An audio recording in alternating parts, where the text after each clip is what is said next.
in this campaign, we have also heard, and I'm going to now direct this at Vice President Biden, I do not believe you are a racist. And I agree with you when you commit yourself to the importance of finding common ground. But I also believe, and it's personal, and I was actually it was hurtful to hear you talk about the reputations of two United States senators who built their reputations and career on the segregation of race in this country. And it was not only that, but you also worked with them to oppose busing. And, you know, there was a little girl in California who was part of the second class to integrate her public schools. And she was bused to school every day. And that little girl was me. It's a mischaracterization of my position across the board. I did not praise racist. That is not true, number one. Number two, if we want to have this campaign litigated on who supports civil rights and whether I did or not, I'm happy to do that. I was a public defender. I didn't become a prosecutor. I came out and I left a good law firm to become a public defender when in fact my city was in flames because of the assassination of Dr. King. Do you agree today that you were wrong to oppose busing in America then? No, do you agree? I did not oppose busing in America. What I opposed is busing ordered by the Department of Education. That's what I opposed.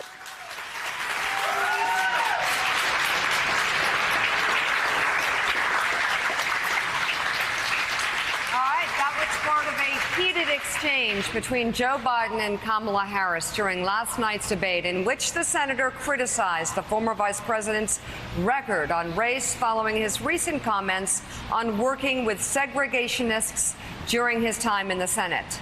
Joining us now, 2020 Democratic presidential candidate, Senator Kamala Harris.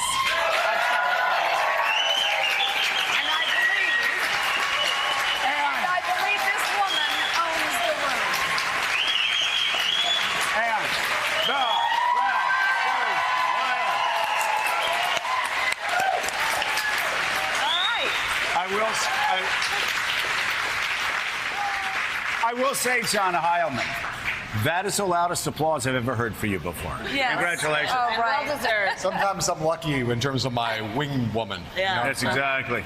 So, Senator, I was talking off camera with you and asked what year that was. You said 72. I was in Mississippi in 69, 70.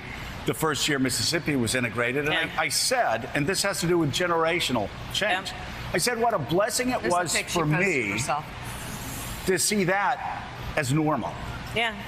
Integration normal. Right. My older brother and sister went through a lot more turmoil.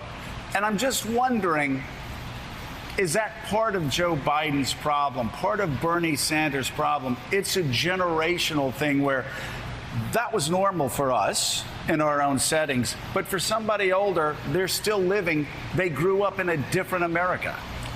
I mean, the way I think about it is that on any issue and on so many issues that will come up on that debate stage, we have to understand the real impact on real human beings. If we're going to have a meaningful discussion, and if that discussion is going to be based on fact, and if it's going to be based on truth. So the point that I was raising last night is that the conversation about segregationists and who they were and what they did in America cannot just be an intellectual conversation. It has to be grounded in the experience of real people. I cannot tell you the number of people, now strangers, who have reached out to me since last night talking about how they were bused in the 70s. And that the comments about who these segregationists were hurtful to them, and that they appreciated that there was some airing out of what that experience was. So that's how I think about it. And frankly, that's how I think about every issue we're talking about. When we were talking about the issue of immigration, that's why I always try to compel us to think about what a mother in that situation is thinking and doing that causes her to put her child in potential peril. But because, of course, what that child is fleeing is even worse. So what is our immigration policy about if we tell them to go back where they came from? That's what I have in mind when I say that mine is a 3 o'clock in the morning agenda. Let's think about the issues and the way they really impact real people when they wake up in the middle of the night trying to figure out how they're going to make it all work. Right. So, a lot to get to, a lot to unwind in that answer, but I guess let's just go from 30,000 feet and ask the question this of Joe Biden, which is, you say, he's not racist. Yeah. Do you think he's racially insensitive in a way that makes him a poor fit to be president of the United States? I wouldn't say that. I just think he and I have a difference of opinion, and also a difference of opinion on states' rights. I was actually a bit surprised to hear how he described, in defense of his position, his perspective on the role of the federal government, and in particular, he mentioned the Department of Education. And that, which is why I said, look, we have so many examples in history of where states have limited or restricted people's civil rights. And so that is why we agreed and fought for the Voting Rights Act, which, of course, is about the federal government saying, look, if y'all are going to trample on people's voting rights, then the federal government is going to step in, because we have certain values that are national standards, and we're not going to let states compromise that. Right? But I know busing was unpopular in the 70s. Yeah. I know busing was unpopular the last time Gallup took a poll. Even a plurality of black voters were against busing. I know that if you went to Liberty City, you would still find segregated schools. I know if you go into the Bronx, if you go into Harlem, still segregated schools. We don't support busing now, do we? Yeah, but Joe, but you're right. You're right to talk about the trajectory of this issue, and so to have I think a comprehensive conversation about it, I think we need to talk about 1954 and the significance of Brown v. Board of Education, which, if the Supreme Court had not decided it, I would not be sitting here right now as a member of the United States Senate and as a serious candidate for President of the United States. Okay. Many people will argue credibly that when Brown v. Board of Education was decided and then busing followed, which is this is the way we're going to integrate schools, that was the beginning of also flight by certain families from public schools. Right. And so you fast forward to today, that's why one of my issues is about what we need to do to pay teachers their value, because over the course of that period of time, we have also devalued and pulled resources from public education in America. And so, yes, you still see the segregation in schools, but at this time, it's really also about socioeconomic status of families. The families that can afford to put their kids in private schools do, because the resources are there for a better education often. Teachers are paid better. So that's why one of my proposals I'm very proud of is to say, let's pay teachers their value. And I'm prepared as president to actually put the first federal investment in closing the teacher pay gap in America, which is significant. So let me end. So many questions. We could do this all day. Or at least I could. But let me end with one question that you'll certainly hear from conservatives. You'll certainly hear from Donald Trump if you win the nomination. And that is that he could quote, for instance, the president of the Urban League in Miami, who said it is liberals that are actually stopping poor black children and their parents in Miami or in Harlem from being able to go to the schools of their choice now because, like, for instance, Harlem Village Academies.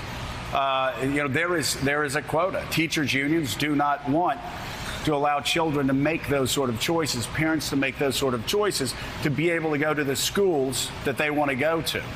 Yeah, but there's so much about that argument that really is motivated by folks who do not value public education and are attempting to privatize education. But what about the parents that want to make those choices? Because we've seen them, and Willie's mom has seen them. We have to listen to parents. We have to listen and respect the decisions that they want and need to make in the best interest of their children. There's no question about that.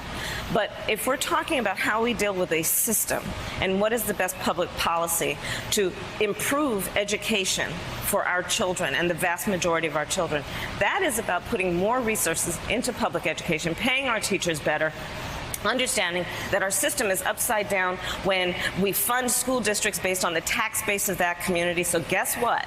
Right. The lowest tax base has the fewest resources, and not by coincidence, usually has the highest needs. It's bananas the way we are doing public education in this country, and we have got to get better if we're going to compete. Really.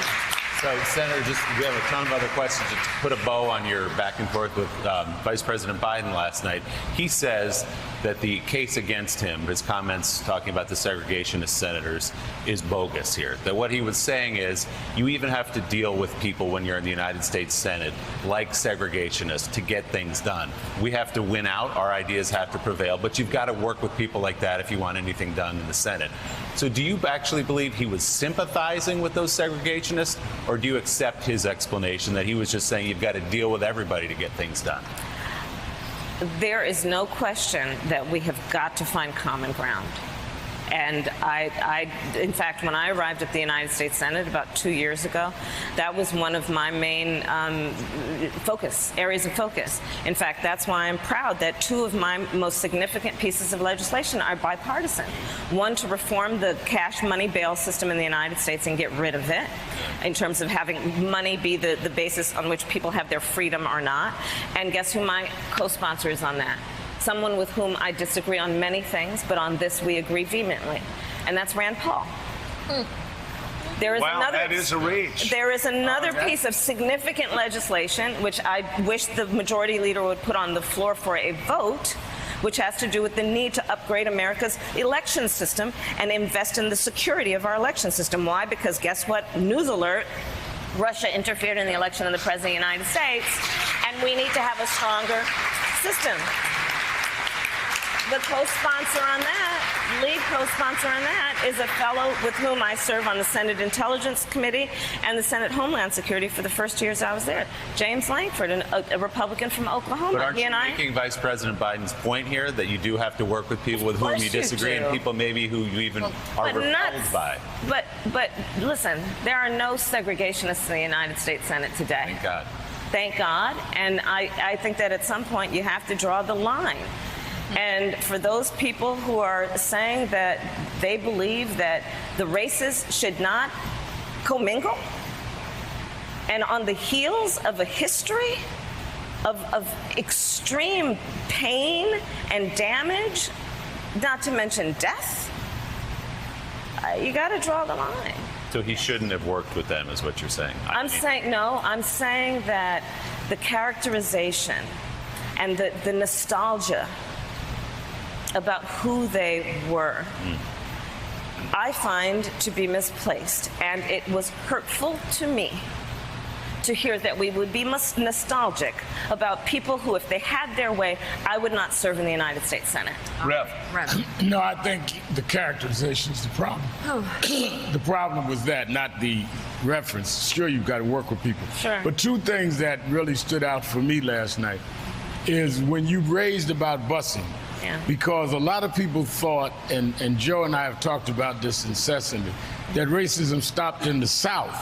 You came out of the Northwest, right. I came out of the Northeast. That's right. And we were both bused. We faced the same problem. That's I was right. raised by Southerners as you were. That's right. And the civil rights leaders before me, John Lewis, Jesse Jackson, who mentored me, 15, 20 years older than me, but they grew up in the South. We went through it in the North, and that was what you spoke to last night. And I wish you would explain that. But the other thing that I think that showed courage with you is in that generation where we began confronting the criminal justice system, you took a lot of hits going in the system to fight inside. Right. Even though some in the community said, we don't want to be dealing with no That's prosecutor. Right. You said, no, we need to be prosecuted and change the prosecutorial system inside, which showed courage. So you had to deal with gender bias, race bias, and your own community saying, what are you, a cop? And you say, no, I'm here to make sure that grandma doesn't get her house broken into. That's exactly right.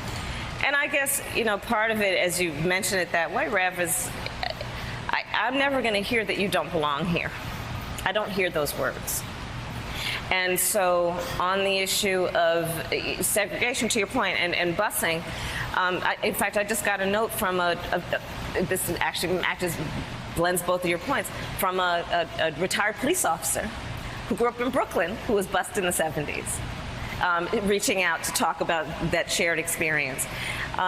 When we look at what we need to do to reform systems in America, I strongly believe that there is an important and a valuable role to have folks on the outside. My parents were active in the civil rights movement. My sister and I joke we grew up surrounded by a bunch of adults who spent full time marching and shouting about this thing called justice. There is that role, right?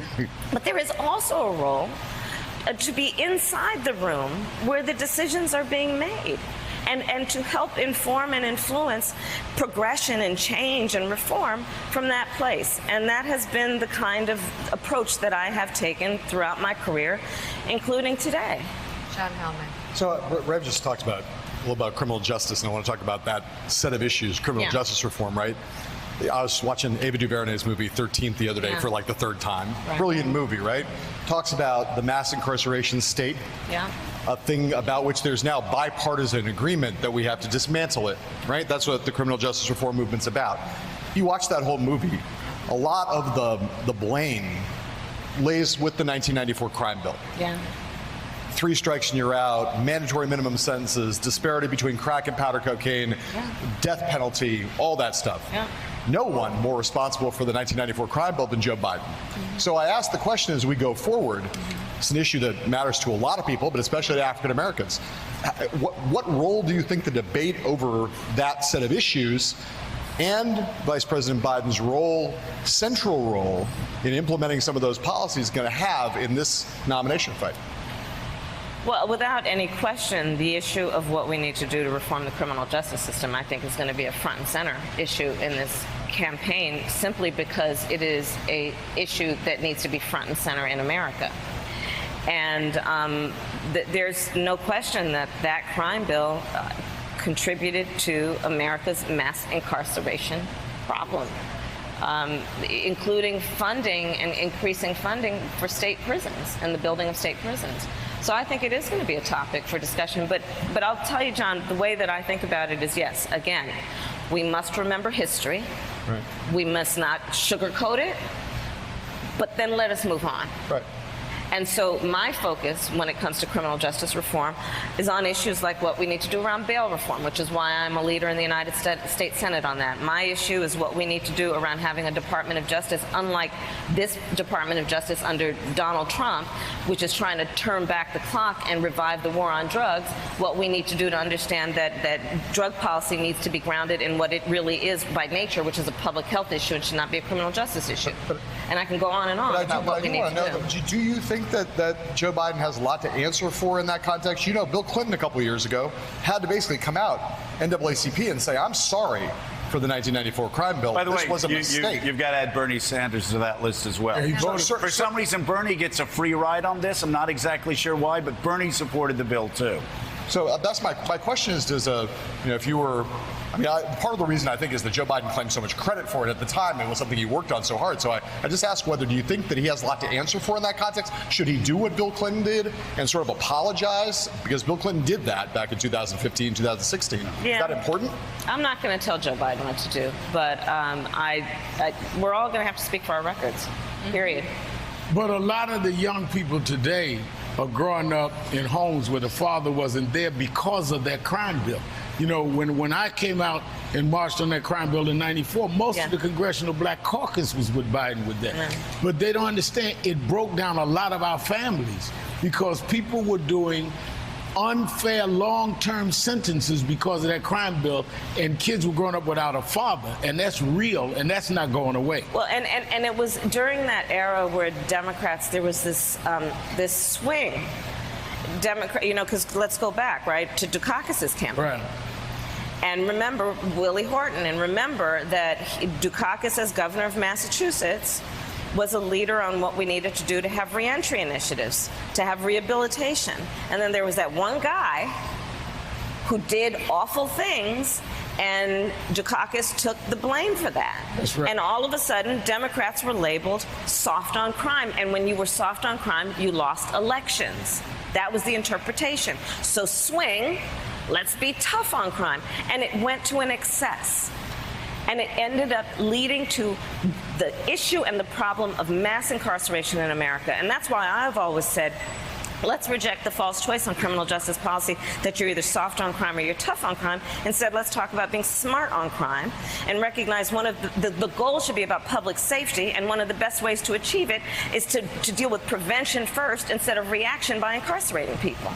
Senator, on health care last night, you were asked to raise your hands, the entire panel, 10 of you, if you believe eliminating private insurance should be part of the Medicare for All proposal.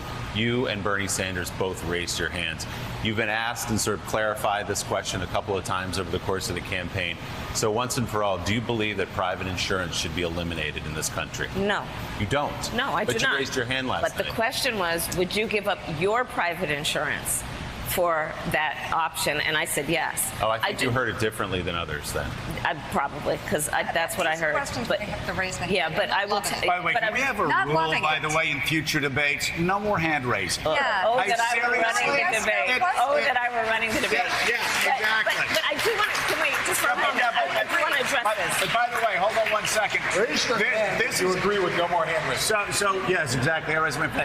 This is extremely important, so let's slow everything down for a second, because Donald Trump has been tweeting, will be tweeting about Democrats who want to take away 180 million people's health insurance. Yeah. You're saying that actually you did not mean that last night, so let's explain to us. I am a proponent of Medicare for All.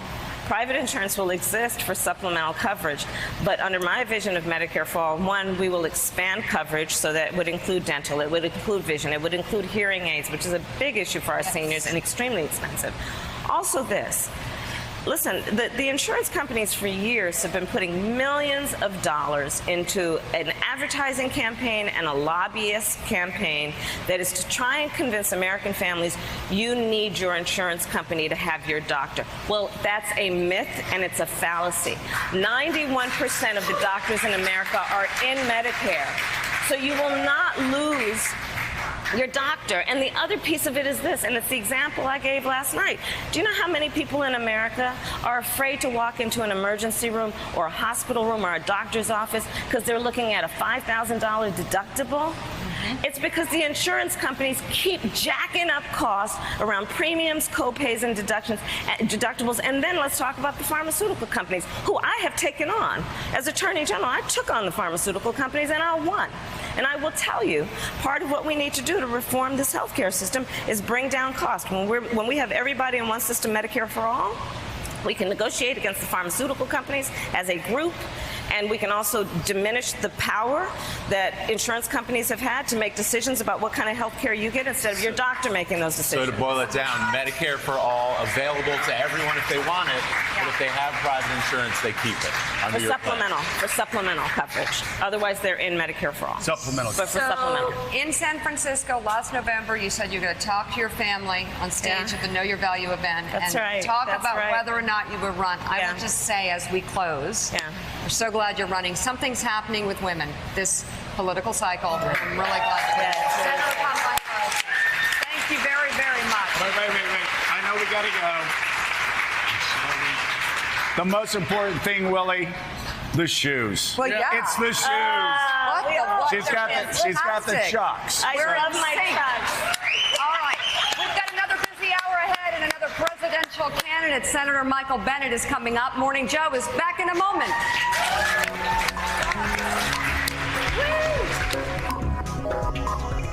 Thanks for checking out MSNBC on YouTube, and make sure you subscribe to stay up to date on the day's biggest stories. And you can click on any of the videos around us to watch more from Morning Joe and MSNBC. Thanks so much for watching.